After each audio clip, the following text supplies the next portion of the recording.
Сеид Ахмед II 8 лет правил Крымом и прилегающими землями, пока знатные крымские рода во главе с родом Ширин не избрали вместо него нового хана Хаджи-Герая. После нескольких непродолжительных военных стычек Сеид Ахмед II и его союзники из числа ордынской знати были побеждены Хаджи-Гераем и изгнаны за пределы Крыма. На полуострове возникло независимое Крымское ханство, а под властью Сеида Ахмеда II осталась лишь часть его прежних владений в степях между Днепром и Доном. Здесь Сеиду Ахмеду и его спутникам пришлось испытать нужду и голод. В Крым их не пропускал Хаджи-Герай, а в Сарай – Кучук-Мухаммед. Орде Сеида Ахмеда пришлось жить грабежом украинских владений Литвы.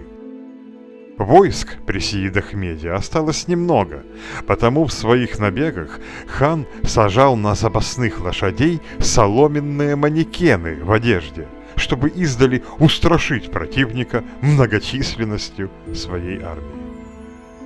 Хаджи-Герай ради безопасности своего молодого государства не раз отбивал атаки Сеида Ахмеда от крымских и украинских рубежей, за что соседи уважительно прозвали его «Страж украинских земель».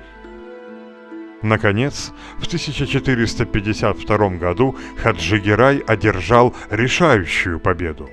Он подстерег Сеида Ахмеда на берегах Днепра и разгромил его. Большая часть войск Сеида Ахмеда признала Хаджи-Герая своим ханом.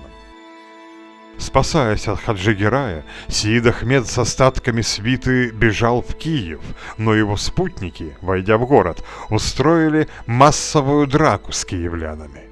Беглый хан был задержан и отправлен в литовскую столицу.